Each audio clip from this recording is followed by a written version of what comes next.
Level 1. The birth. You didn't choose this. That is the first thing to understand, and the thing that everything else depends on. You were born into a family that controls more wealth than most countries will ever accumulate across their entire existence. Not wealthy family wealthy, not tech billionaire wealthy.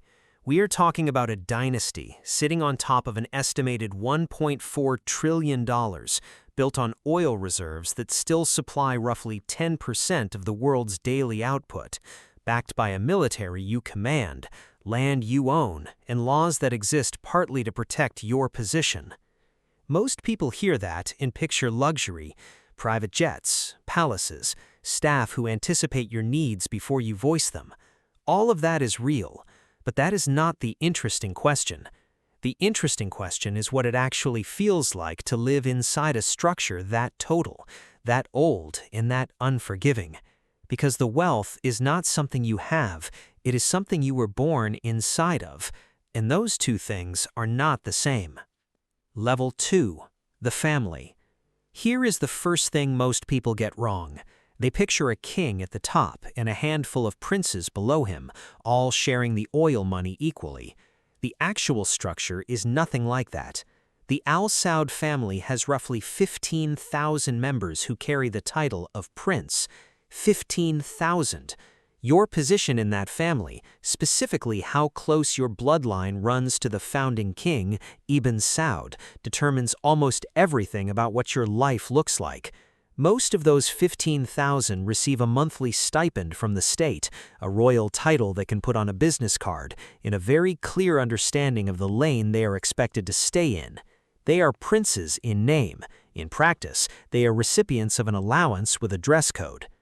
The real power sits with a much smaller group, sons and grandsons of Ibn Saud who hold the ministries that actually run the country: defense, interior, oil, foreign affairs. These are not ceremonial positions. They are the control points for a country that runs Saudi Aramco, a company so dominant in global energy that its 2019 IPO briefly made it the most valuable publicly traded company in human history. Aramco is not just a business, it is the financial engine the entire Saudi state runs on. Control its direction, and you control everything downstream from it. So when you think about what it means to be a Saudi prince, the first question is always which kind, because the gap between a prince who runs the Ministry of Defense and a prince who receives a government transfer and occasional access to the right events is not a small gap. It is practically a different category of human existence. The title is the same. The reality is completely different. Level 3. The life. Start with the physical reality, because it is as extreme as you would expect. Princes in the inner circle do not have a home, they have properties. A palace in Riyadh is standard. Additional residences along the coasts, in Europe, in the United States. These are not houses, they are compounds, with staff, security details, private entrances, and guest wings that could accommodate a small company's entire workforce. When a senior prince travels, the advance team moves first, sometimes days ahead. Security sweeps the route, entire hotel floors get reserved, private terminals get blocked, motorcade routes get mapped and cleared. A quiet weekend in London means 15 or 20 people traveled before you, arranged things you will never think about, and are waiting when you land. The whole apparatus runs on the assumption that your time is worth more than their logistics. Education almost always goes abroad. British boarding schools are common, followed by American universities. You spend years living inside completely different rules, a different relationship between what people say in public and what they actually do in private. Then you come back to a country where those two worlds are not permitted to touch. Inside Saudi Arabia, the royal image is managed obsessively. What the family does publicly, what it says, how it presents itself religiously and politically, all of it runs through a filter. The things that happen on trips to Europe, the things that happen inside private compounds, those exist in a completely separate reality from the face the family shows the country. You learn to hold both of those realities simultaneously. You learn early that confusing them has consequences. Level 4. The Purge. Then 2017 happened, and nothing inside the family has been the same since. In November of that year, Mohammed bin Salman, the crown prince, ordered the detention of hundreds of princes, ministers, and major businessmen. They were held at the Ritz-Carlton in Riyadh, not arrested in any formal legal sense, detained. The official framing was anti-corruption. The actual function was a consolidation of power on a scale the family had not seen in generations. People walked out of that hotel having signed over billions in assets. Some estimates put the total recovered at over $100 billion. Several simply disappeared from public life and never fully re-emerged. What that event did more than anything was clarify something some princes had perhaps allowed themselves to forget. No title insulates you. No bloodline guarantees your safety if the man above you decides you are a problem. Loyalty to the crown was always expected. After 2017, it became something closer to a survival requirement.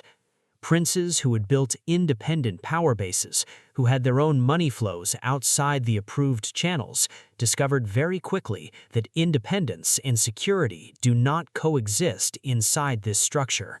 You are protected by the family. You are also, always, subject to it. Level 5. The interior. None of that is the hardest part.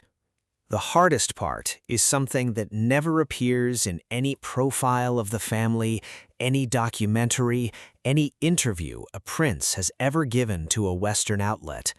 It is the interior experience of a life you did not choose and cannot leave. You did not earn this, you were born into it, and everyone around you knows that, including you. So every relationship you have carries a question underneath it that never fully goes away. The staff who anticipate your needs, the friends who orbit your circle, the business partners who want access to your name. You can never fully separate who is there for you from who is there for what you represent. Most people never have to think about that. You think about it constantly, even if you would never say so out loud. Ambition gets strange inside a structure like this. In most environments, if you want more, you work harder, build something, push further. Here, the ceiling is not set by what you do, it is set by when you were born and who your father was. A prince further down the bloodline chain can be smarter, more capable, more driven than anyone in the inner circle. It does not move the needle. The hierarchy does not reward performance the way the outside world does. Level 6. The surveillance. This is not paranoia, it is documented. Communications monitored, movements tracked, loyalty tested through networks of people whose job is to report back. You are not just watched by security protecting you from outside threats, you are watched by the structure protecting itself from internal ones.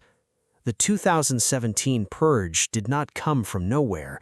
It was possible precisely because the family already had enough information on everyone inside it to know exactly who to detain, what they owned, and how much leverage existed over each of them. You exist inside a system that knows you better than you know it. Level 7. The exit. Leaving is not a realistic option. A small number of princes have tried. Some fled to Europe or North America, went quiet, hoped that distance would mean safety. It usually did not. Saudi Arabia has long reach and deep relationships with governments that value the economic partnership more than they value protecting a royal who stepped out of line. The ones who made it out cleanly are exceptions rare enough to prove the rule. So you sit inside a position that the rest of the world looks at as the pinnacle of everything: wealth, status, power, freedom. And the actual experience is a life bounded in ways that most people living in ordinary apartments would find suffocating. You can buy almost anything. You can go almost anywhere. What you cannot do is own your own future. That belongs to whoever holds the throne. Level 8. The trap. So what does all of that add up to? You are not free. That is the part that gets lost in the coverage, in the tabloid photographs, in the lists of assets and properties and private jet registrations.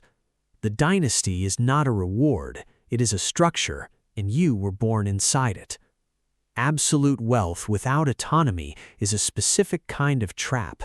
It does not look like a trap from the outside. From the outside, it looks like the opposite of a trap. But the cage is not made of anything you can point to.